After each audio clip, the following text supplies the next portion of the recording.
কীর্মির বধোপাখ্যান। ভীমের বীরত্ব শুনি গেল দুর্যোধন, বিদুর বলিল তবে কীর্মির নিধন।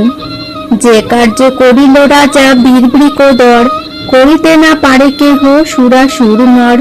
কাম্য কাননে রহে কীর্মি নিশাচর, দেবের অবদ্ধ পরাক্রমী পুরন্দর। প্রশিল পাণ্ডবগণ যেই কাম্য বন, ধাইল মনুষ্য দেখি রাক্ষস দুর্জন। রাক্ষসী মায়ায় কইল ঘোর অন্ধকার, মেলিয়া বদন রহে গিলিতে সংসার। ভয়েতে দ্রৌপদী দেবী মুদিল নয়ন, দ্রুত তবে লুকাইল মধ্যে পঞ্চজন। নাসিতে রাক্ষসী মায়া ধূমতপ ধন, রক্ষগ্নি মন্ত্রেতে কইল মায়া নিবারণ। মায়া নাশ হলে কহে ধর্মের নন্দন, আমি ধর্ম এই মম ভাই চারিজন। রাজ্য ভ্রষ্ট হয়ে মোরা আসিনু হেথায়, কিছুদিন রব সুখে তোমার আলয়। কীর্মি বলে মম ভাইয়ে করেছে নিধন, ভীম নামে তোর ভাই কোথা সেই জন।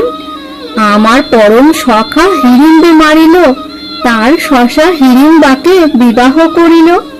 রাক্ষসের বৈরী ভীম জানে সর্বজন, মোর হাতে আজ তার নিশ্চয় মরণ। ভীমের রক্তেতে করি বকের তর্পণ, আগুনে পোড়ায় মাংস করিব ভক্ষণ। রাক্ষসের শুনি হেন কঠোর বচন, ক্রোধে ভীম এক বৃক্ষ আনিল তখন। মহাক্রোধে প্রহারিলা বীরবৃকোদর, বৃত্রাসুরে বজ্র যেন মারে পুরন্দর। অটল রাক্ষস স্থির যেন গিরিবর, দগ্ধ কাষ্ঠ দণ্ড হানে ভীমের উপর। দোহার উপরে দোহে বজ্রমুষ্টি মারে, সর্বনে অগ্নি যেন চড়বর করে। মহাভয়ঙ্কর যেন দানব অমর, হেনমতে দুই বীর করিল সমর। কৌরবের ব্যবহারে ছিল মহাক্রোধে, কীর্মিরে সম্মুখে পেয়ে ধরিল অবাধে। অতি ক্রোধে ভীম তবে ধরিয়া রাক্ষসে, পৃষ্ঠে জানু দিয়া ধরে পদ আর কেশে। মধ্যেতে ভাঙিয়া তারে কইল দুই খান, মহানাদ করি দুষ্ট ত্যাজিল পরাণ। হৃষ্ট হয়ে চারি ভাই দিল আলিঙ্গন, সাধু সাধু প্রশংসা করেন মুনিগণ।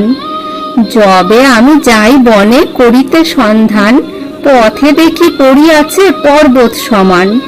দেখি হেন জিজ্ঞাসিনু মুনিগণ স্থান, মুনি মুখে বিবরণ সব জানিলাম। শুনিয়া নিঃশব্দ হইল অম্বিকা নন্দন, পাণ্ডুপুত্র কথা শুনি ছন্ন হইল জ্ঞান।